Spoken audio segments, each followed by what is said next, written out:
Setelah menerima wahyu pertama di Gua Hira, Nabi Muhammad kembali dengan hati yang penuh kecemasan. Namun Khadijah, istrinya yang setia, memberikan dukungan yang tak ternilai. Dengan keberanian dan keyakinan, beliau memulai dakwah Islam, menyebarkan pesan Allah meski menghadapi perlawanan besar dari kaum Quraisy. Assalamualaikum warahmatullahi wabarakatuh. Pada masa itu, di Mekah, ada seorang wanita yang dikenal dengan ketampanan, kecantikan, dan kekayaan yang luar biasa. Nama wanita tersebut adalah Khadijah binti Khuwailid. Ia berasal dari keluarga yang terpandang dan dihormati oleh banyak orang. Keluarganya, Bani Asad, adalah salah satu keluarga terkemuka di Mekah, dan nama Khadijah sudah sangat dikenal di kalangan suku Quraisy, suku yang mendominasi kehidupan sosial, ekonomi, dan politik di kota Mekah. Khadijah bukan hanya dikenal karena kekayaannya, tetapi juga karena sifatnya yang mulia. Ia terkenal bijaksana, penuh perhatian, dan memiliki integritas yang sangat tinggi. Meskipun begitu, banyak lelaki terkemuka dari kalangan Quraisy yang berusaha melamar Khadijah karena ketampanan dan kekayaannya, namun ia belum tertarik pada siapapun. Khadijah memiliki standar yang tinggi dalam memilih pasangan hidup. Ia tidak hanya menginginkan lelaki kaya atau berstatus tinggi, tetapi ia mencari seseorang yang dapat diandalkan dan terpercaya, seseorang yang dapat menjalani hidup bersamanya dengan penuh tanggung jawab dan amanah. Khadijah sendiri dikenal sebagai seorang pedagang yang sangat sukses. Dia mengelola bisnis perdagangan besar yang melibatkan perjalanan-perjalanan jauh untuk menjual barang-barangnya, terutama barang-barang mewah yang berasal dari tanah-tanah yang jauh. Namun, dalam dunia perniagaan yang penuh persaingan dan tantangan, tersebut Khadijah merasa butuh seseorang yang bisa dipercayai untuk menjalankan usahanya.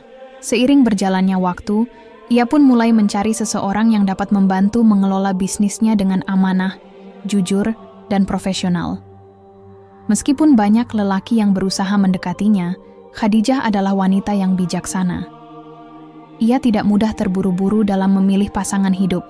Bagi Khadijah, seseorang yang menjadi suaminya harus memiliki sifat yang mulia, tanggung jawab, serta kejujuran dalam segala hal.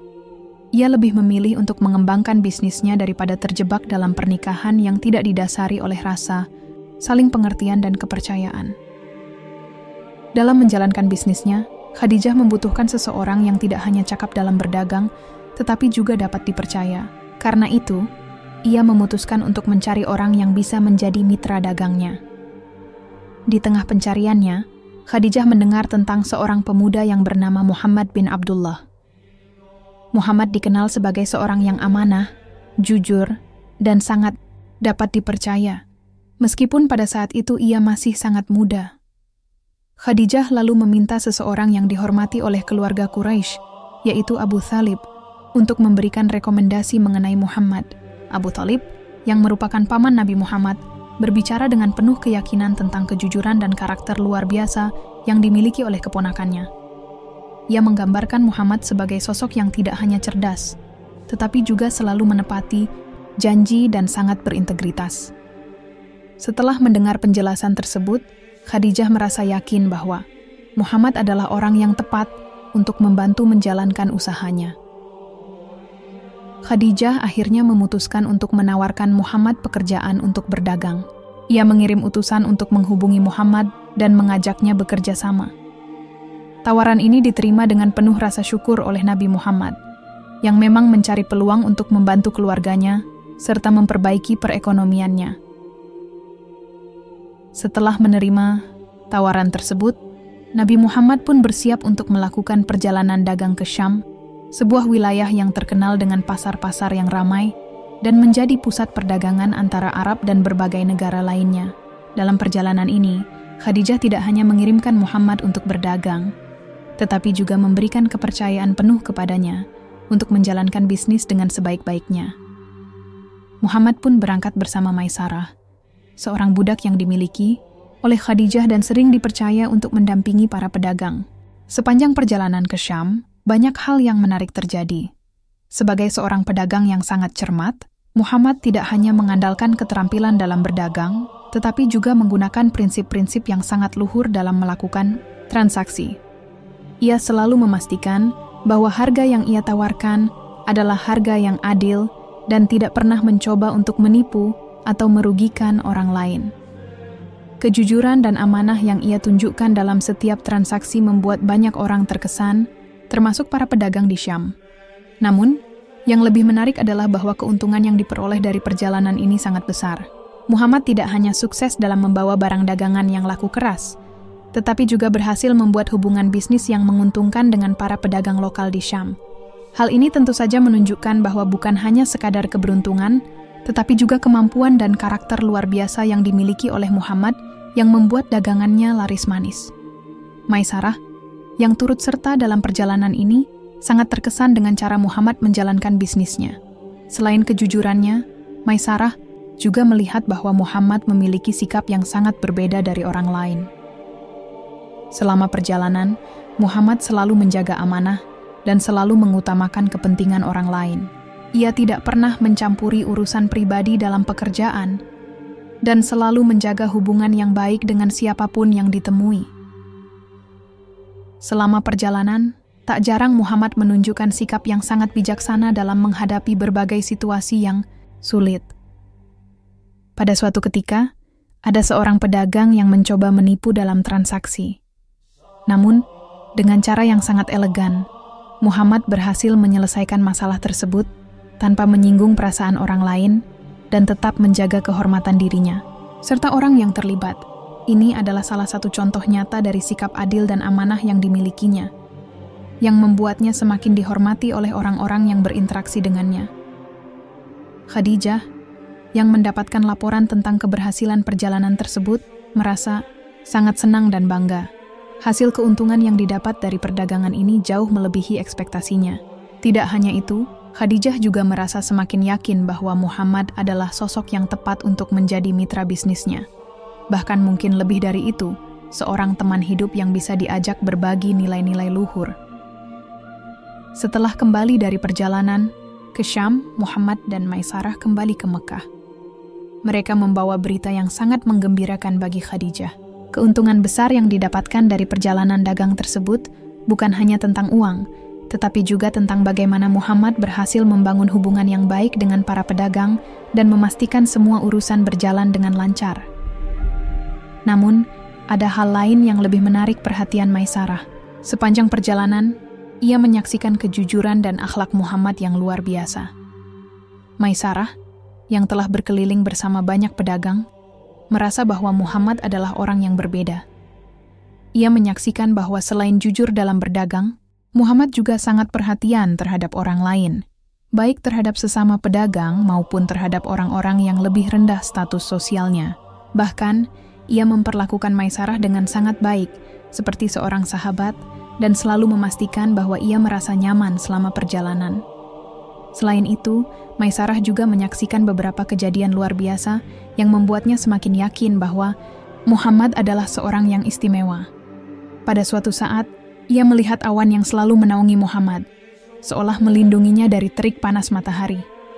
Hal ini membuat Maisarah merasa bahwa ada sesuatu yang lebih besar di balik kepribadian Muhammad. Maisarah tidak bisa menahan dirinya untuk menceritakan semuanya kepada Khadijah. Maisarah menceritakan dengan penuh semangat tentang apa yang ia saksikan selama perjalanan. Ia menceritakan betapa jujur dan bijaksananya Muhammad, serta bagaimana Muhammad selalu menunjukkan sikap yang penuh kasih sayang kepada semua orang.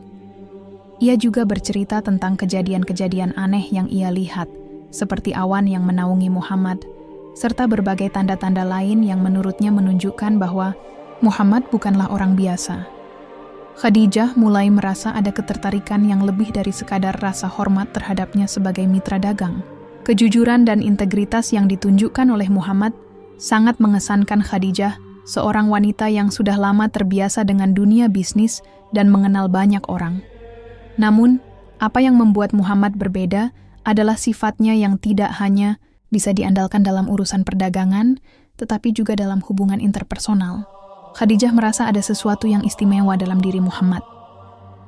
Ia tidak hanya tertarik pada cara beliau menjalankan bisnisnya, tetapi juga pada sikap rendah hati, kebaikan hati, serta ketulusan yang ditunjukkan dalam setiap tindakannya. Dalam Hati Khadijah tumbuh rasa kagum yang mendalam, yang mungkin tidak dirasakannya sebelumnya terhadap orang lain. Khadijah mulai berpikir lebih jauh tentang kemungkinan untuk menikahi Muhammad. Meskipun beliau memiliki banyak peminat dan hidupnya penuh dengan kemewahan, ada sesuatu yang membuatnya merasa nyaman dengan Muhammad. Sifat Muhammad yang jujur, tidak pernah curang dalam bisnis, dan selalu menghormati orang lain sangat mencuri perhatian Khadijah. Ia merasa bahwa inilah jenis sosok yang layak dijadikan pasangan hidup. Namun, rasa kagum tersebut tidak langsung berubah menjadi niat untuk menikah. Khadijah merasa perlu memahami lebih dalam perasaan Muhammad dan apa yang ada dalam pikirannya. Khadijah pun mulai mencari cara untuk mengetahui lebih lanjut mengenai perasaan Muhammad. Dalam pencariannya, Khadijah memiliki sahabat dekat yang bernama Nafisah binti Muniyah, seorang wanita yang bijaksana dan sangat dipercaya. Nafisah adalah sahabat yang selalu mendukung Khadijah dalam setiap langkah hidupnya, termasuk dalam urusan pribadi. Dengan rasa penasaran yang semakin besar, Khadijah memutuskan untuk berbicara dengan Nafisah untuk meminta pendapatnya. Ia ingin mengetahui apakah Muhammad mungkin memiliki perasaan yang sama terhadapnya atau tidak. Nafisah, yang mengenal Nabi Muhammad dengan baik, mendengarkan dengan penuh perhatian saat Khadijah berbicara tentang perasaannya. Ia tahu betul bahwa Muhammad adalah sosok yang sangat bijaksana dan tidak terburu-buru dalam hal pernikahan. Nafisah pun berjanji untuk membantu Khadijah mencari tahu lebih lanjut tentang kemungkinan perasaan Muhammad. Setelah mendengar niat sahabatnya, Nafisah merasa senang dan bertekad untuk berbicara dengan Muhammad tentang pernikahan. Nafisah, dengan penuh rasa tanggung jawab, mulai mencari cara untuk berbicara dengan Nabi Muhammad tentang kemungkinan pernikahan. Ia merasa bahwa Khadijah adalah wanita yang sangat mulia dan layak mendapatkan pasangan yang sebanding. Dan jika Muhammad memiliki perasaan yang sama, maka ini bisa menjadi kesempatan yang sangat baik. Nafisah tahu bahwa meskipun Muhammad adalah seorang pria yang sangat terhormat, beliau juga sangat rendah hati dan tidak pernah menunjukkan ketertarikan yang berlebihan terhadap status sosial atau kekayaan seseorang. Suatu hari, Nafisah mendekati Muhammad dengan cara yang sopan dan penuh kehati-hatian. Ia mengajukan pertanyaan yang cukup halus mengenai pandangannya tentang pernikahan, khususnya pernikahan dengan seorang wanita yang sudah matang dan berpengalaman seperti Khadijah. Nafisah tidak langsung menyebutkan nama Khadijah, tetapi lebih kepada konsep pernikahan dan bagaimana seorang pria seperti Muhammad memandang wanita yang akan menjadi pendamping hidupnya. Muhammad, seperti yang biasa ia lakukan, memberikan jawaban yang bijak dan penuh pertimbangan. Beliau mengatakan bahwa pernikahan adalah sesuatu yang sangat penting dan harus dilakukan dengan penuh kesadaran serta tujuan yang luhur. Ia mengungkapkan bahwa pernikahan bagi dirinya bukan hanya tentang status sosial atau keuntungan material, tetapi tentang saling menjaga kehormatan, kebahagiaan, dan kebersamaan dalam menjalani hidup. Nafisah, yang mendengar jawaban tersebut, merasa bahwa ini adalah waktu yang tepat untuk berbicara lebih lanjut. Dengan penuh keyakinan, ia akhirnya memberitahu Muhammad bahwa yang dimaksud dalam pertanyaannya adalah Khadijah binti Khuwailid. Nafisah menceritakan betapa Khadijah mengagumi sikap dan akhlak Muhammad, serta bagaimana beliau mulai memikirkan kemungkinan untuk menikahi Muhammad. Nafisah bertanya dengan lembut, apakah Muhammad juga memiliki perasaan yang sama terhadap Khadijah? Mengingat keduanya sudah saling mengenal dan memiliki rasa hormat satu sama lain. Muhammad terdiam sejenak. Ia tidak terburu-buru dalam memberikan jawaban, karena pernikahan adalah hal yang sangat serius baginya. Beliau kemudian berbicara dengan penuh rasa hormat, mengatakan bahwa jika Khadijah memang tertarik untuk menikah dengannya, maka ia akan merasa sangat terhormat. Namun, beliau juga merasa perlu untuk berkonsultasi terlebih dahulu dengan keluarganya, terutama dengan paman-pamannya, untuk meminta pandangan mereka mengenai hal ini. Setelah berbicara dengan Nafisah, Muhammad segera menemui pamannya, Abu Thalib, serta beberapa anggota keluarga lainnya untuk berdiskusi. Beliau ingin mendapatkan pandangan yang lebih luas mengenai langkah besar ini. Abu Thalib, yang selalu menjadi pembimbing dan penasihat Muhammad, mendengarkan dengan seksama keinginan keponakannya untuk menikahi Khadijah. Setelah berdiskusi dengan hati-hati, Abu Thalib dan keluarga besar Muhammad akhirnya sepakat untuk mendukung keputusan ini. Mereka semua merasa bahwa Khadijah adalah wanita yang sangat baik, kaya akan akhlak mulia, dan cocok menjadi pasangan hidup untuk Muhammad. Dengan restu dari keluarga, Muhammad akhirnya memutuskan untuk melamar Khadijah. Beliau mengirim utusan kepada Khadijah untuk menyampaikan niatnya, dan utusan tersebut juga membawa pernyataan resmi dari keluarga Muhammad yang menyatakan keinginan mereka untuk menikahkan Muhammad dengan Khadijah. Lamaran ini diterima dengan baik oleh Khadijah. Ia merasa sangat terhormat dan bahagia karena akhirnya dapat menikahi seorang pria yang sangat mulia, jujur, dan memiliki karakter yang luar biasa. Pernikahan mereka pun berlangsung dengan penuh keberkahan. Acara pernikahan diselenggarakan dengan penuh rasa syukur, dihadiri oleh keluarga dan kerabat terdekat dari kedua belah pihak. Walaupun Khadijah adalah seorang wanita yang sangat terpandang dan kaya, dan Muhammad adalah seorang yang sederhana, pernikahan mereka tidak didasarkan pada status sosial atau kekayaan, melainkan pada saling menghargai, saling mencintai, dan memiliki komitmen untuk menjalani hidup bersama dalam kebaikan dan keharmonisan. Pernikahan Nabi Muhammad dan Khadijah adalah contoh dari rumah tangga yang penuh keharmonisan, kasih sayang, dan saling mendukung.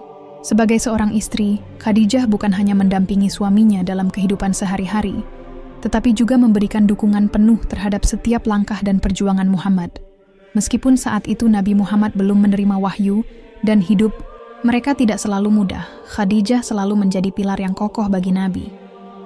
Khadijah dikenal sebagai sosok istri yang sangat setia. Ia selalu mendampingi Muhammad dalam segala hal, baik dalam kehidupan pribadi maupun dalam urusan dakwah yang kemudian diemban oleh Nabi. Ketika Muhammad merasa cemas atau tertekan, Khadijah selalu hadir untuk memberikan ketenangan dan kekuatan.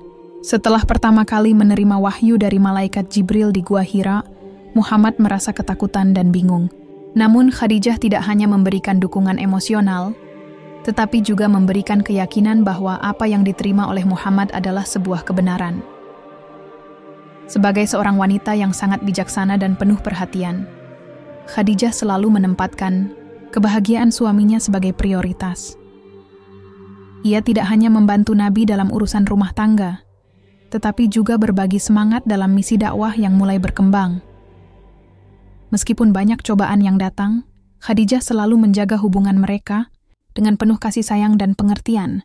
Kehidupan rumah tangga mereka merupakan contoh nyata dari harmoni, di mana kedua belah pihak saling memberi dukungan, cinta, dan penghargaan tanpa henti.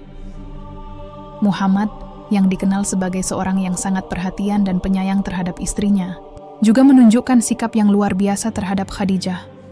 Ia sangat menghargai segala pengorbanan dan dukungan yang diberikan oleh Khadijah sepanjang kehidupan mereka bersama. Meskipun sudah memiliki banyak tanggung jawab besar sebagai pemimpin umat, Muhammad tetap memberikan perhatian yang besar kepada keluarga kecilnya. Di dalam rumah tangga mereka, Muhammad dan Khadijah saling berbagi cinta dan kebahagiaan. Mereka sering menghabiskan waktu bersama, berbicara tentang berbagai hal, dan merencanakan masa depan mereka. Perasaan cinta yang mereka miliki tidak hanya sebagai pasangan suami istri, tetapi juga sebagai teman hidup yang saling memahami dan mendukung satu sama lain. Kehidupan rumah tangga Nabi Muhammad dan Khadijah semakin lengkap dengan kelahiran anak-anak mereka. Sebagai pasangan yang saling mencintai, kehadiran anak-anak mereka tentu menjadi kebahagiaan yang luar biasa. Anak pertama mereka, Qasim, lahir beberapa waktu setelah pernikahan mereka. Muhammad sangat mencintai anak ini, dan ia pun dijuluki Abul Qasim, Bapak Qasim, oleh masyarakat. Qasim adalah buah hati yang sangat disayangi oleh kedua orang tuanya. Namun, tak lama setelah kelahiran Qasim, Khadijah dan Muhammad diberi amanah untuk mendampingi anak-anak lainnya. Mereka dikaruniai banyak anak yang semuanya menjadi bagian penting dalam kehidupan keluarga besar Nabi Muhammad. Anak-anak yang dilahirkan oleh Khadijah dan Muhammad antara lain Zainab, Ruqayyah, Ummu Kulsum, Fatimah, dan Abdullah. Fatimah, putri bungsu mereka, adalah anak yang paling dekat dengan hati Nabi Muhammad. Fatimah memiliki banyak kesamaan dengan sang ayah, tidak hanya dalam hal penampilan, tetapi juga dalam akhlak dan sifatnya yang luhur. Fatimah kemudian menjadi sosok yang sangat dihormati dalam sejarah Islam, dan peranannya sangat penting dalam menjaga kelangsungan dakwah Muhammad setelah wafatnya. Namun, meskipun kehidupan mereka dipenuhi dengan kebahagiaan yang datang dari anak-anak mereka, tidak semua perjalanan keluarga mereka berjalan mulus. Kehilangan anak-anak mereka yang masih kecil adalah ujian berat bagi keluarga Nabi Muhammad dan Khadijah. Qasim, yang sangat dicintai oleh Nabi, meninggal saat masih bayi. Tak lama kemudian, Abdullah, anak laki-laki mereka yang lain, juga meninggal pada usia yang sangat muda. Kehilangan dua anak tersebut adalah sebuah ujian yang sangat berat bagi Nabi Muhammad dan Khadijah. Meskipun demikian, mereka tetap tabah dan kuat. Muhammad, dengan segala kesabaran dan ketabahannya, menerima takdir ini dengan lapang dada, mengajarkan umatnya untuk tetap sabar dalam menghadapi cobaan hidup. Begitu juga dengan Khadijah, yang tetap mendampingi suaminya dengan penuh cinta dan dukungan. Keduanya menyadari bahwa setiap ujian adalah bagian dari takdir Tuhan yang harus diterima dengan penuh keimanan dan keteguhan hati. Khadijah adalah contoh nyata dari seorang istri yang setia dan mendukung suaminya dalam segala keadaan. Beliau selalu berada di samping Nabi Muhammad, baik dalam suka maupun duka, dan memberikan dukungan tanpa henti. Tidak hanya dalam kehidupan sehari-hari, tetapi juga dalam perjuangan Nabi menyebarkan wahyu yang diterimanya. Ketika dakwah Islam dimulai, Khadijah adalah orang pertama yang percaya dan menerima wahyu yang diterima oleh Muhammad. Ia adalah sosok yang sangat menghargai misi besar yang diemban oleh suaminya, meskipun itu membawa banyak ujian dan tantangan. Khadijah tidak hanya sekadar mendampingi, tetapi juga memberi semangat dan menjadi pendorong utama di balik kekuatan Nabi Muhammad. Selama masa-masa awal dakwah Islam yang penuh dengan penolakan dan cemoohan dari orang-orang Quraisy, Khadijah selalu berada di sisi suaminya, memberikan dukungan emosional, materi, dan moral. Ketika kaum Quraisy mulai menekan dan menganiaya Nabi, Khadijah selalu berusaha melindungi dan memberi ruang bagi Nabi untuk terus menjalankan misinya. Yang paling mengesankan adalah bahwa meskipun Nabi Muhammad memiliki banyak pengikut dan simpatisan, setelah dakwah Islam berkembang, beliau tidak pernah menikahi wanita lain selama Khadijah masih hidup. Kesetiaan Nabi Muhammad terhadap Khadijah adalah sebuah bukti cinta dan penghormatan yang mendalam. Bahkan setelah Khadijah wafat, Nabi Muhammad tetap mengenang dan memuji Khadijah sebagai wanita yang sangat mulia dan luar biasa. Beliau tidak pernah melupakan segala jasa, pengorbanan, dan dukungan Khadijah selama mereka bersama. Suatu ketika, Mekah mengalami bencana alam yang sangat besar. Hujan lebat yang mengguyur kota Mekah menyebabkan banjir besar yang merusak sebagian bangunan, termasuk Ka'bah, tempat suci yang menjadi pusat ibadah bagi masyarakat Quraisy dan kaum Muslim. Banjir itu menghancurkan sebagian struktur Ka'bah, menyebabkan dindingnya retak, dan bahkan sebagian bagian atapnya ambruk. Kerusakan pada Ka'bah ini menimbulkan rasa cemas di kalangan masyarakat Quraisy karena Ka'bah adalah simbol kehormatan dan kebanggaan mereka. Bagi mereka, Ka'bah bukan hanya sebuah bangunan, tetapi juga lambang kesucian dan identitas bangsa. Kehancuran Ka'bah membawa dampak yang signifikan bagi suku Quraisy, karena tempat itu juga menjadi tujuan ziarah bagi banyak orang yang datang dari berbagai penjuru Jazirah Arab. Oleh karena itu, kerusakan pada Ka'bah tentu akan berdampak pada ekonomi Mekah yang sangat bergantung pada aktivitas ziarah dan perdagangan yang berhubungan dengan tempat suci tersebut. Setelah banjir merusak Ka'bah, para pemuka suku Quraisy berkumpul untuk membahas solusi. Mereka sepakat untuk merenovasi Ka'bah agar bisa kembali berdiri kokoh dan aman digunakan untuk ibadah. Namun, mereka juga sangat berhati-hati dalam memilih sumber dana untuk renovasi tersebut.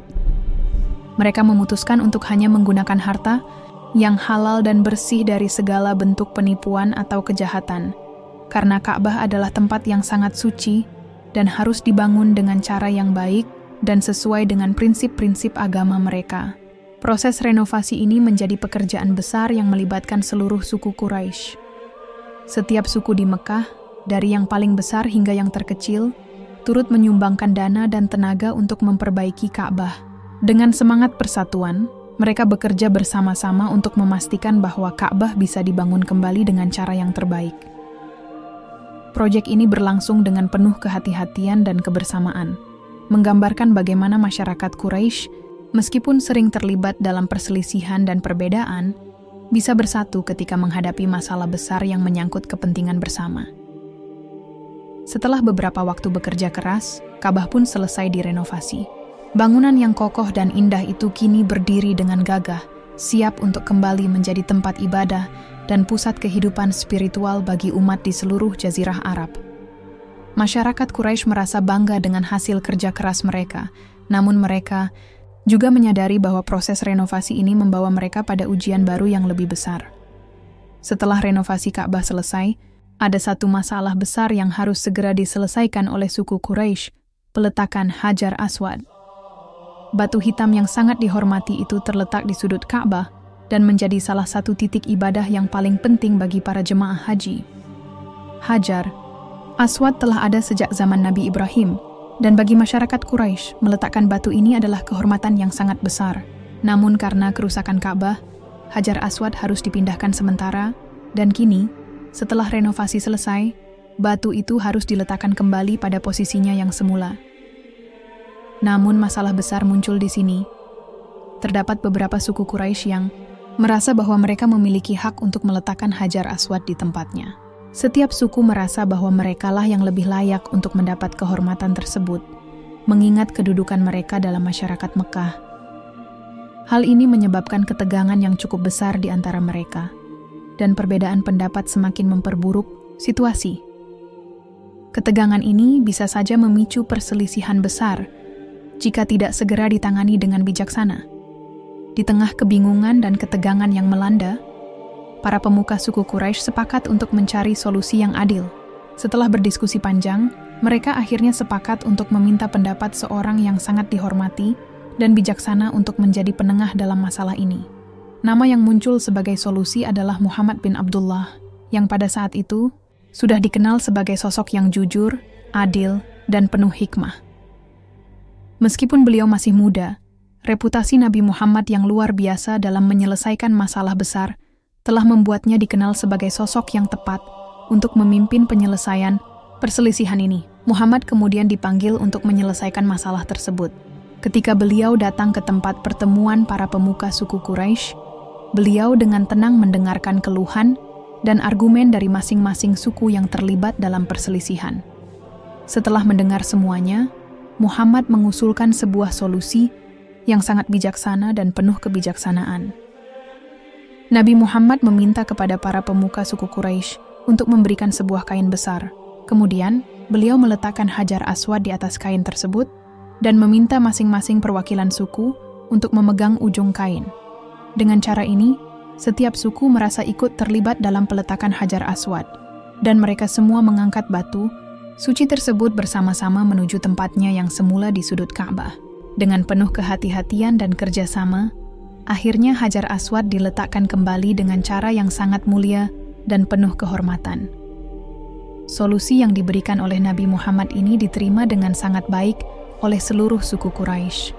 Semua pihak merasa puas dan tidak ada lagi perselisihan mengenai siapa yang berhak meletakkan batu tersebut. Keputusan Muhammad menjadi bukti bahwa beliau adalah seorang yang memiliki kebijaksanaan yang luar biasa. Bahkan sebelum beliau menerima wahyu kenabian, sifat adil dan bijaksana yang dimiliki Muhammad sudah sangat terlihat, dan hal ini membuat beliau semakin dihormati oleh masyarakat Mekah. Sejak masa mudanya, Nabi Muhammad telah menunjukkan kecenderungan untuk menjauh dari keramaian dan kebiasaan buruk yang terjadi di sekitar masyarakat Mekah, terutama dalam hal kesyirikan yang merajalela. Masyarakat Quraisy pada saat itu menyembah berhala, dan banyak dari mereka terjerumus dalam perbuatan-perbuatan yang bertentangan dengan ajaran Tauhid, yaitu menyembah Allah yang Maha Esa. Nabi Muhammad merasa sangat gelisah melihat keadaan masyarakatnya yang jauh dari kebenaran. Ia mulai merasakan kekosongan dalam kehidupan sosialnya, dan tidak bisa menemukan kedamaian dalam kepercayaan dan kebiasaan yang ada. Seiring berjalannya waktu, beliau mulai merasa bahwa kehidupan dunia ini tidak memberikan kepuasan sejati. Semua kemewahan dan kebanggaan duniawi yang dimiliki oleh suku Quraisy terasa tidak bermakna, terutama ketika melihat kerusakan moral yang terjadi di sekelilingnya.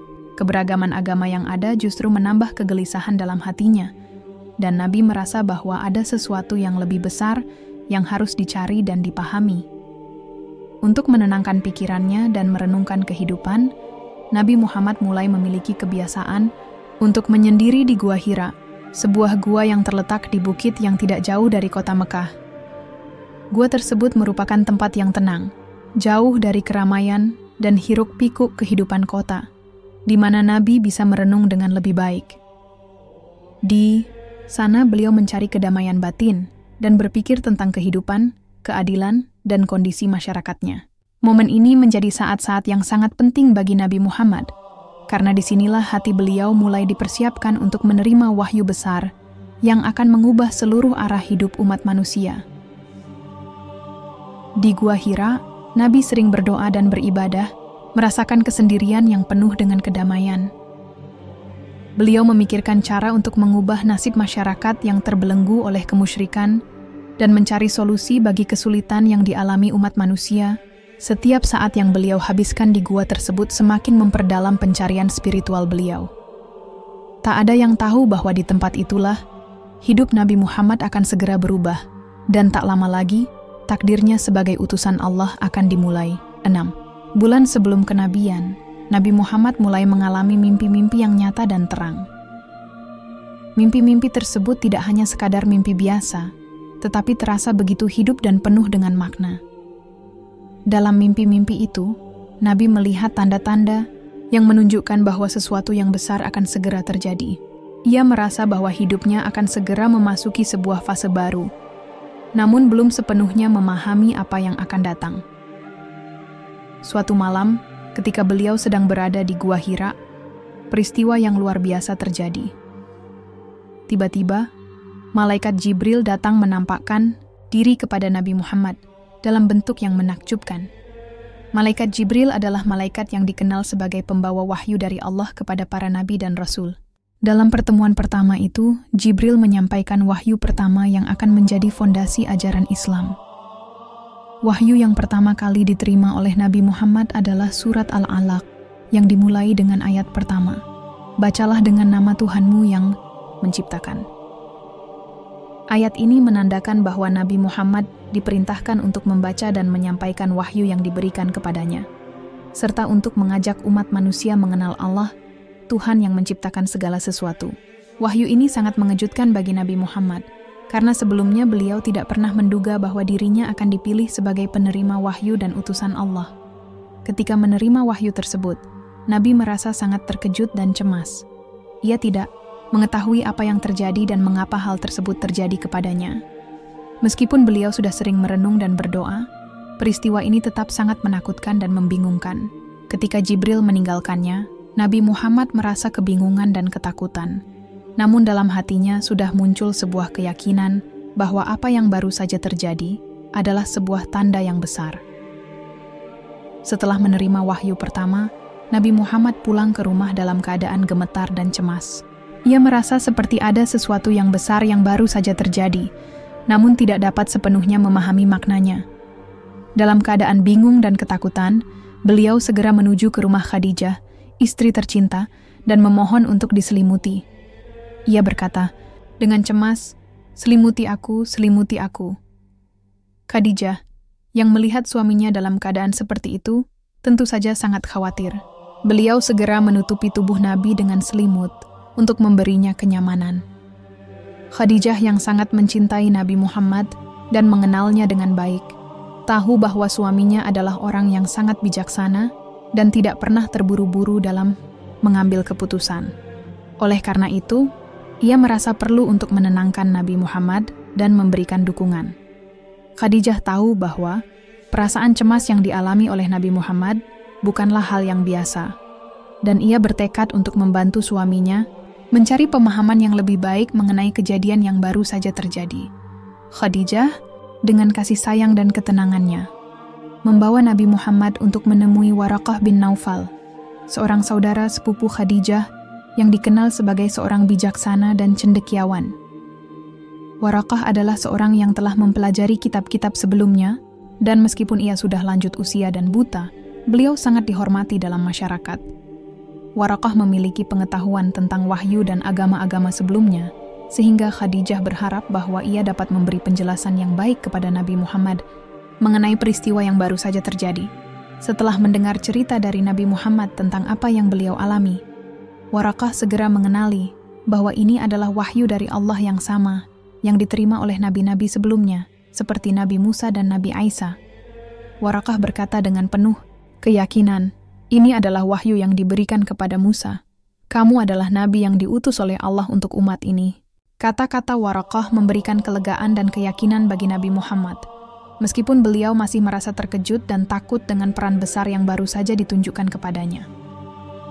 Dengan penjelasan dari Waraqah, Nabi Muhammad mulai menerima kenyataan bahwa beliau memang telah dipilih oleh Allah untuk membawa wahyu dan menyampaikan pesan kepada umat manusia.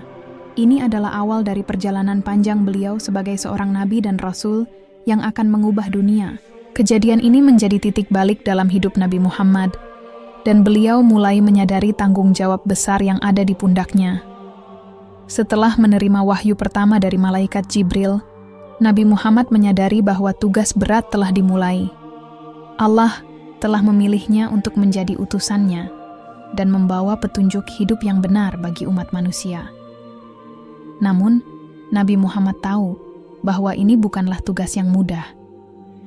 Masyarakat Mekah pada saat itu sangat terpaku pada tradisi dan keyakinan mereka, terutama dalam menyembah berhala-berhala yang ada di sekitar Ka'bah. Nabi memahami bahwa untuk mengubah keadaan ini, beliau harus menyampaikan wahyu Allah, meskipun tantangannya sangat besar. Pada awalnya, dakwah Islam dilakukan secara sembunyi-sembunyi. Nabi Muhammad tidak langsung mengajak seluruh masyarakat Mekah karena beliau tahu bahwa reaksi mereka bisa sangat keras dan menentang. Oleh karena itu, beliau mulai berdakwah kepada orang-orang terdekatnya terlebih dahulu. Orang-orang yang beliau percayai dan memiliki hati yang terbuka untuk menerima kebenaran. Khadijah, istri tercinta, adalah orang pertama yang menerima wahyu dari suaminya dengan hati yang penuh keyakinan. Ketika Nabi Muhammad menceritakan pengalaman dan wahyu yang diterimanya, Khadijah tidak merasa ragu sedikit pun. Beliau dengan tulus dan penuh keimanan menerima ajaran tersebut. Khadijah, yang telah mengenal sifat mulia dan ketulusan hati Nabi Muhammad, percaya bahwa beliau adalah utusan Allah. Tanpa keraguan, Khadijah langsung beriman kepada Islam dan menjadi wanita pertama yang memeluk agama yang baru ini. Dukungan Khadijah sangat berarti bagi Nabi Muhammad. Beliau tidak hanya menjadi istri yang setia, tetapi juga seorang sahabat yang selalu memberikan kekuatan dan semangat.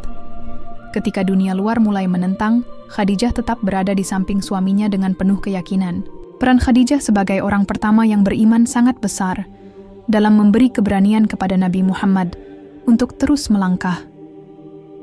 Setelah Khadijah, Nabi Muhammad mulai berdakwah kepada beberapa orang dekat lainnya, terutama mereka yang dianggap memiliki potensi untuk memahami dan menerima wahyu. Dakwah dilakukan secara hati-hati dan penuh pertimbangan, karena situasi di Mekah saat itu belum siap untuk menerima ajaran yang baru. Dalam suasana yang penuh kerahasiaan ini, Nabi Muhammad terus mengajarkan kalimat tauhid dan pesan-pesan moral yang terkandung dalam wahyu yang beliau terima. Seiring berjalannya waktu, beberapa orang terdekat Nabi Muhammad mulai membuka hati mereka terhadap dakwah Islam.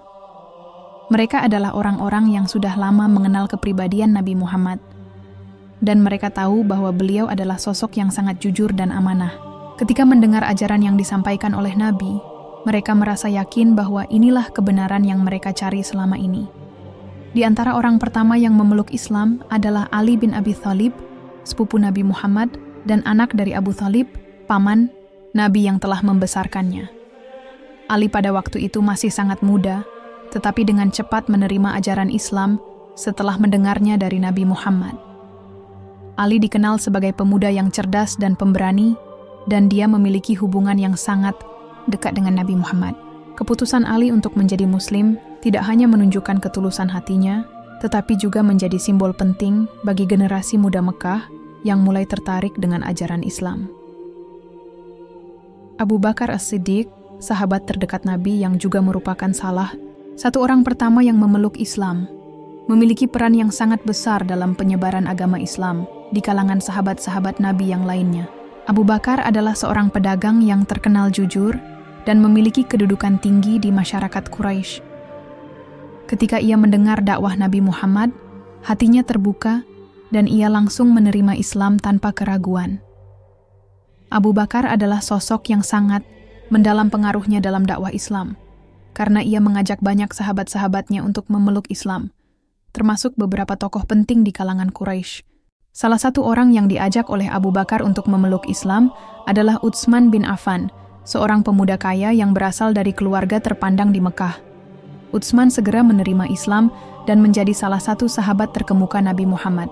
Utsman dikenal karena sifatnya yang sangat dermawan dan memiliki banyak kontribusi penting dalam sejarah perkembangan Islam, termasuk dalam mendukung pembiayaan dakwah dan usaha-usaha lainnya. Selain Utsman, ada juga Zaid bin Haritsah, seorang budak yang pernah diambil oleh Nabi Muhammad sebagai anak angkat, yang akhirnya memeluk Islam. Zaid adalah orang yang sangat setia kepada Nabi Muhammad dan menjadi sahabat yang sangat berharga dalam perjalanan dakwah. Setelah Zaid memeluk Islam, ia menjadi salah satu tokoh penting dalam sejarah Islam, Abu Bakar. Dengan semangat dan kecerdasannya, mengajak banyak sahabat lainnya untuk memeluk Islam. Beberapa orang yang juga mengikuti jejak Abu Bakar antara lain Abdurrahman bin Auf, Sa'd bin Abi Waqqas, dan Talhah bin Ubaidillah, yang semuanya menjadi sahabat besar dalam perjuangan dakwah Islam. Mereka semua berasal dari kalangan yang berbeda-beda, namun mereka bersatu dalam keyakinan yang baru, yaitu Islam. Setelah beberapa tahun menyebarkan Islam secara sembunyi-sembunyi kepada orang-orang terdekatnya, Allah memerintahkan Nabi Muhammad untuk berdakwah secara terbuka kepada kaum Quraisy. Wahyu yang disampaikan oleh Allah melalui malaikat Jibril ini menandakan dimulainya fase baru dalam dakwah Islam yang lebih terbuka dan luas. Tugas yang lebih besar menanti Nabi Muhammad, dan Allah memberi perintah tegas kepada beliau untuk mengajak seluruh umat manusia, khususnya kaum Quraisy, untuk menyembah Tuhan Yang Maha Esa Allah dan meninggalkan penyembahan terhadap berhala. Nabi Muhammad menyadari bahwa tantangan dakwah secara terbuka akan jauh lebih berat, tetapi beliau tetap berkomitmen untuk menjalankannya. Dengan keberanian yang luar biasa, beliau memutuskan untuk mengumpulkan kaum Quraisy di Bukit Syafa, sebuah tempat yang tinggi di Mekah, untuk menyerukan ajakan tauhid dan menyampaikan risalah Islam. Bukit Syafa menjadi tempat yang sangat penting, karena dari tempat itulah Nabi Muhammad bisa melihat seluruh kota Mekah, dan suara beliau dapat terdengar oleh banyak orang yang berada di sekitar Ka'bah. Dengan hati yang penuh keyakinan dan tekad, Nabi Muhammad mulai memanggil orang-orang Quraisy untuk mendengarkan seruannya. Beliau menyampaikan bahwa Allah adalah Tuhan Yang Maha Esa, dan satu-satunya yang layak untuk disembah, mengingatkan mereka bahwa penyembahan terhadap berhala-berhala itu adalah bentuk kesyirikan yang harus ditinggalkan. Dengan kata-kata yang lembut namun penuh kekuatan, Nabi menyeru mereka untuk kembali kepada ajaran yang benar, yakni Islam, dan menyerahkan diri kepada Tuhan yang menciptakan alam semesta ini. Namun, dakwah Nabi Muhammad yang terbuka ini langsung disambut dengan penolakan keras dari beberapa pemuka Quraisy, terutama dari Abu Lahab, paman Nabi Muhammad yang selama ini dikenal sangat membenci dakwah Islam. Abu Lahab merasa sangat terancam dengan ajaran baru ini, karena Islam tidak hanya menentang penyembahan berhala, tetapi juga mengkritik kebiasaan dan tradisi yang selama ini telah menjadi kekuasaan dan pengaruh besar di kalangan kaum Quraisy. Abu Lahab tidak hanya menentang dakwah Nabi Muhammad, tetapi ia juga mempersulit dan menghasut orang-orang Quraisy lainnya untuk ikut menentang ajaran Islam. Bahkan, dalam pertemuan pertama di Bukit Syafa, Abu Lahab dengan jelas menolak seruan Nabi Muhammad dan menghina beliau. Tanpa ragu, ia mengatakan, "Celaka kamu, apakah kamu mengumpulkan kami untuk hal ini?" Ia berusaha untuk menggagalkan dakwah Nabi dengan cara yang sangat kasar dan penuh kebencian. Meskipun demikian, Nabi Muhammad tetap sabar dan tidak membalas kebencian itu dengan kebencian. Beliau tahu bahwa setiap perlawanan yang datang adalah ujian dari Allah untuk memperkuat keimanan. Sejak dakwah Nabi Muhammad mulai terbuka, penolakan dan perlawanan dari kaum Quraisy semakin keras. Para pemuka Quraisy yang merasa terancam dengan ajaran Islam mulai mengambil langkah-langkah untuk menekan dan menghalangi dakwah Nabi. Mereka tidak hanya menentang dengan kata-kata, tetapi juga mulai menerapkan tindakan-tindakan kekerasan terhadap orang-orang yang memeluk Islam. Penindasan terhadap kaum muslimin pertama kali dimulai. Mereka yang baru memeluk Islam menjadi sasaran utama dari kekejaman kaum Quraisy. Bilal bin Rabah, seorang budak hitam yang baru memeluk Islam, menjadi salah satu korban pertama dari siksaan yang sangat berat. Bilal, yang dikenal sebagai seorang yang sangat setia kepada Nabi Muhammad, dipaksa untuk mengingkari agamanya dan kembali kepada penyembahan berhala. Namun, Bilal tetap teguh dalam imannya. Ia disiksa dengan cara yang sangat kejam, termasuk dibaringkan di padang pasir yang terik sambil diletakkan batu besar di dadanya. Namun ia tidak pernah mengingkari keyakinannya. Dengan sabar, Bilal hanya mengucapkan satu kalimat yang sangat menggugah, Ahad, Ahad, Tuhan itu Esa. Selain Bilal, ada juga Ammar bin Yasir dan ibunya Sumayyah yang menjadi korban penyiksaan. Ammar dan keluarganya berasal dari kalangan hamba sahaya yang menjadi mu'alaf dan memeluk Islam. Mereka mengalami siksaan berat dari kaum Quraisy, yang berharap bisa memaksa mereka untuk kembali meninggalkan Islam. Sumayyah, ibu Ammar, adalah wanita pertama yang mati syahid dalam sejarah Islam setelah disiksa sampai meninggal dunia karena keteguhan imannya. Keberanian Sumayyah dan keluarganya menjadi teladan bagi banyak kaum muslimin yang menghadapi kekejaman yang sama. Meskipun penindasan yang dialami oleh para muslim semakin berat, Nabi Muhammad tetap sabar dan tidak pernah menyerah dalam menyampaikan wahyu dan risalah Islam. Beliau terus mengingatkan umatnya untuk bersabar, karena Allah menjanjikan balasan yang terbaik bagi mereka yang bertahan dalam menghadapi ujian. Dakwah Nabi Muhammad semakin dikenal oleh banyak orang, meskipun sebagian besar masyarakat Quraisy tetap menolak dan memusuhi Islam. Namun, meskipun menghadapi tantangan yang sangat besar, semangat Nabi Muhammad dan para pengikutnya tidak pernah surut. Mereka percaya bahwa perjuangan ini adalah jalan yang benar, dan mereka akan terus memperjuangkannya demi kebenaran yang dibawa oleh Islam. Meskipun banyak dari mereka yang disiksa dan diperlakukan tidak adil, mereka tetap berpegang teguh pada keyakinan mereka dengan harapan bahwa Allah akan memberikan kemenangan kepada mereka suatu saat nanti. Keberhasilan dakwah Nabi Muhammad semakin membuat kaum Quraisy merasa terancam. Mereka melihat bahwa ajaran Islam semakin mendapatkan tempat di hati masyarakat Mekah, meskipun masih dalam jumlah yang terbatas. Sebagai reaksi terhadap semakin banyaknya orang yang memeluk Islam, kaum Quraisy berusaha dengan berbagai cara untuk menghentikan dakwah ini.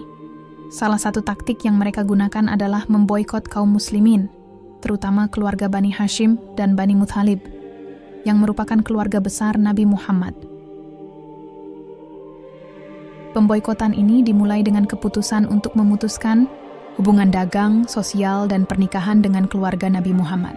Tidak hanya itu, mereka juga mengisolasi keluarga Bani Hashim dan Bani Muthalib secara fisik dengan membatasi akses mereka ke sumber daya penting, seperti makanan dan air. Pemboikotan ini berlangsung cukup lama, dan kaum muslimin menghadapi kesulitan yang sangat berat dalam bertahan hidup. Mereka harus menghadapi kelaparan dan kekurangan dengan sedikit makanan yang dapat diperoleh. Keluarga Bani Hashim dan Bani Muthalib, termasuk Nabi Muhammad dan para sahabatnya, terpaksa tinggal di sebuah lembah yang terisolasi di Mekah yang dikenal dengan nama Shib Abi Thalib. Selama periode pemboikotan ini, kaum muslimin sangat menderita. Anak-anak, wanita, dan orang tua kesulitan mendapatkan makanan dan kebutuhan dasar lainnya. Meski dalam kondisi yang sangat sulit, mereka tetap bertahan dengan sabar, berpegang teguh pada iman mereka, dan terus memperjuangkan dakwah Islam. Pemboikotan ini berlangsung selama 3 tahun, dan meskipun ada banyak penderitaan, semangat untuk tetap menjalankan ajaran Islam tidak pernah padam. Keberanian mereka dalam menghadapi kesulitan ini menjadi bukti keteguhan hati mereka dalam mengikuti jalan yang benar. Setelah 3 tahun hidup dalam pemboikotan yang sangat berat, kehidupan Nabi Muhammad dan kaum muslimin semakin penuh dengan ujian. Salah satu ujian terbesar yang dihadapi Nabi Muhammad adalah kehilangan orang yang sangat beliau cintai, Khadijah binti Khuwailid, istri tercinta dan pendukung setia. Khadijah telah menemani Nabi Muhammad melalui banyak masa sulit, mendukung beliau dalam menjalankan tugas kenabian, serta memberikan kekuatan moral dan spiritual. Khadijah wafat pada tahun ke-10 kenabian, yang kemudian dikenal sebagai tahun kesedihan. Pada masa ini, Khadijah telah berusia cukup lanjut dan kesehatannya menurun akibat beban hidup yang berat selama pemboikotan. Meskipun dalam kondisi fisik yang lemah, Khadijah tetap setia mendampingi Nabi Muhammad, memberikan dukungan moral yang sangat berarti. Kehilangan Khadijah membuat Nabi Muhammad sangat berduka, karena beliau tidak hanya kehilangan istri, tetapi juga teman sejati dan pendukung dakwah yang sangat setia. Nabi Muhammad sangat merasakan kehilangan ini, karena Khadijah adalah sosok yang selalu ada di sisi beliau, memberikan ketenangan dan kekuatan, baik di saat suka maupun duka. Khadijah tidak hanya menjadi istri, tetapi juga menjadi wanita pertama yang beriman kepada Islam, dan peranannya dalam membantu dakwah sangatlah besar. Kehilangan Khadijah memberikan dampak yang mendalam pada hati Nabi Muhammad, namun beliau tetap melanjutkan perjuangan dakwahnya, meskipun dengan rasa kesedihan yang mendalam.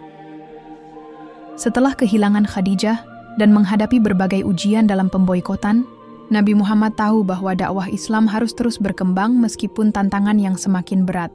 Di saat yang sama, Allah memberikan petunjuk kepada Nabi Muhammad untuk mulai meluaskan dakwahnya keluar Mekah. Nabi Muhammad memutuskan untuk melakukan perjalanan dakwah ke Thaif, sebuah kota yang berada tidak jauh dari Mekah, dengan harapan dapat menemukan lebih banyak pengikut dan memberi dampak yang lebih besar. Namun, perjalanan dakwah ke Thaif berakhir dengan kekecewaan dan penolakan yang sangat keras. Meskipun Nabi Muhammad mengharapkan sambutan yang baik, penduduk Thaif justru mengusir beliau dengan kasar. Mereka bahkan tidak hanya menolak ajaran yang disampaikan, tetapi juga menganiaya Nabi dengan melemparinya dengan batu hingga beliau terluka.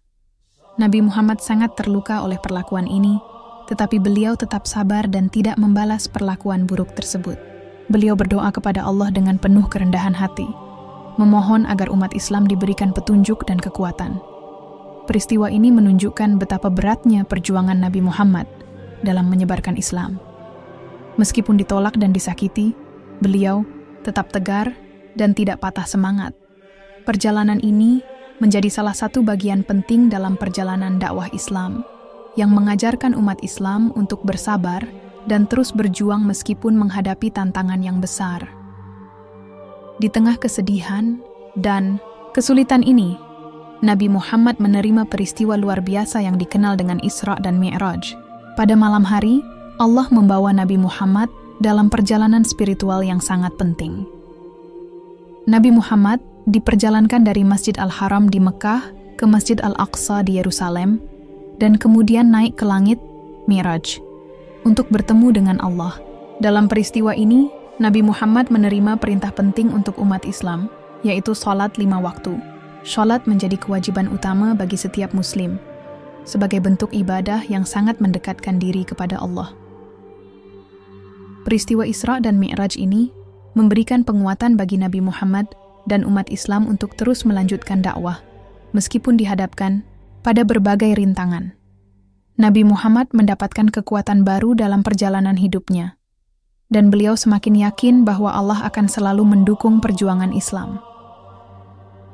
Seiring dengan perjalanan dakwah yang terus berkembang, Nabi Muhammad mempersiapkan langkah besar berikutnya dalam sejarah Islam, hijrah ke Madinah. Hijrah ini bukan hanya perjalanan fisik, tetapi juga perjalanan spiritual dan politik yang menandai awal dari fase baru dalam perkembangan Islam. Madinah menjadi tempat yang lebih aman bagi umat Islam untuk hidup dan berkembang, dan dari sinilah dakwah Islam akan semakin meluas dan memperoleh dukungan yang lebih besar. Dengan persiapan hijrah yang matang, Nabi Muhammad dan kaum muslimin bersiap untuk memulai fase baru dalam perjuangan mereka, membawa ajaran Islam ke seluruh dunia. Setelah Baiat Aqabah yang kedua, yang menandai kesiapan kaum muslimin dari Madinah untuk menerima dan mendukung dakwah Nabi Muhammad, hijrah mulai menjadi pilihan yang semakin kuat bagi umat Islam di Mekah.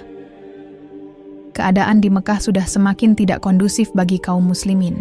Mereka menghadapi penindasan yang semakin berat, dan akhirnya hampir seluruh sahabat dari Mekah mulai hijrah ke Madinah untuk mencari tempat yang lebih aman bagi agama dan kehidupan mereka. Hanya tersisa Rasulullah Muhammad, Abu Bakar, Ali bin Abi Thalib, dan beberapa sahabat setia lainnya yang masih berada di Mekah, menunggu saat yang tepat untuk melakukan hijrah. Situasi yang semakin kritis ini memaksa mereka untuk segera meninggalkan Mekah demi keselamatan dan kelangsungan dakwah Islam. Namun, kaum Quraisy yang merasa sangat terancam dengan semakin berkembangnya Islam tidak tinggal diam. Mereka menyusun rencana besar untuk membunuh Nabi Muhammad dan menghentikan dakwah Islam secara permanen. Mereka mengadakan pertemuan di Darul Nadwa yang dikenal sebagai parlemen kaum Quraisy dan menyepakati untuk membunuh Nabi Muhammad dengan cara yang sangat licik. Para pemuka Quraisy sepakat untuk mengirimkan pemuda-pemuda dari setiap kabilah mereka untuk mengepung rumah Nabi Muhammad di malam hari. Mereka akan membunuh Nabi Muhammad bersama-sama dengan membunuhnya di tempat tidurnya, dengan harapan akan memecah belah kaum muslimin dan menghancurkan gerakan Islam dari dalam. Namun, meskipun kaum Quraisy menyusun rencana licik ini, Allah selalu berada di sisi Rasul-Nya. Allah melindungi Nabi Muhammad dengan cara yang luar biasa. Pada malam yang sudah ditentukan oleh kaum Quraisy, Ali bin Abi Thalib dengan keberaniannya menggantikan posisi Nabi Muhammad di ranjangnya. Ini adalah pengorbanan yang besar dari Ali, yang menyadari risikonya. Sementara itu, Nabi Muhammad keluar dari rumah dalam kondisi aman, tanpa diketahui oleh para pengepung. Dalam perjalanan keluar rumah, Allah menutupi pandangan orang-orang yang telah menunggu di luar. Mereka tidak menyadari bahwa Nabi Muhammad telah meninggalkan rumah dan pergi meninggalkan Mekah. Sebagai gantinya, mereka tetap menunggu di luar rumah Nabi, percaya bahwa ia masih ada di dalam. Allah menyelamatkan Nabi Muhammad dengan cara yang sangat luar biasa, yang menunjukkan betapa besar perlindungan Allah kepada hambanya. Nabi Muhammad kemudian meninggalkan Mekah ditemani oleh sahabatnya yang setia, Abu Bakar. Keduanya bergegas menuju sebuah gua yang terletak di Gunung Tsur yang tidak jauh dari Mekah, untuk bersembunyi dari pengejaran kaum Quraisy. Mereka bersembunyi di gua tersebut selama 3 hari, menghindari pencarian yang semakin intensif. Pada hari-hari tersebut, Allah memberikan perlindungan dan kekuatan kepada Nabi Muhammad dan Abu Bakar kaum Quraisy yang semakin marah dan kecewa karena Nabi Muhammad berhasil lolos dari mereka, mengumumkan sayembara dengan hadiah yang sangat menggiurkan. Mereka menawarkan 100 ekor onta sebagai hadiah bagi siapa saja yang dapat menangkap Nabi Muhammad dan Abu Bakar, baik dalam keadaan hidup maupun mati. Sayembara ini menunjukkan betapa seriusnya mereka dalam usaha menangkap dan membunuh Nabi Muhammad karena mereka ingin menghentikan dakwah Islam dengan segala cara yang ada. Namun, meskipun ada iming-iming hadiah besar, Allah menunjukkan kekuasaannya dalam melindungi Rasul-Nya. Suraqah bin Malik, seorang pemuda dari Bani Mudlij, mencoba untuk menangkap Nabi Muhammad dan Abu Bakar. Dengan kudanya, ia berhasil mengejar keduanya hingga hampir dekat. Tetapi saat dia semakin mendekat, tiba-tiba kudanya terjerembab dan jatuh ke tanah. Tidak hanya sekali, Suraqah mencoba lagi untuk mengejar mereka, namun kudanya kembali jatuh beberapa kali. Melihat keajaiban ini, Suraqah merasa ada sesuatu yang luar biasa terjadi dan menyadari bahwa perjalanan yang sedang dilakukan oleh Nabi Muhammad ini adalah sebuah misi yang penuh berkah dan petunjuk dari Allah. Pada akhirnya, Suraqah berhenti mengejar dan justru masuk Islam, mengakui bahwa beliau telah mencoba untuk mengejar orang yang benar dan Allah telah menolong hambanya. Setelah melalui banyak rintangan dan ujian, Nabi Muhammad dan Abu Bakar akhirnya berhasil sampai ke Madinah dengan selamat. Perjalanan mereka yang penuh dengan ujian dan tantangan membuktikan kekuatan iman dan perlindungan Allah terhadap hambanya. Kedatangan Nabi Muhammad dan Abu Bakar ke Madinah disambut dengan penuh sukacita oleh kaum muslimin yang sudah berada di sana. Madinah menjadi tempat baru yang akan menjadi pusat dakwah Islam dan memperkuat persatuan umat muslim yang sebelumnya tersebar di berbagai wilayah.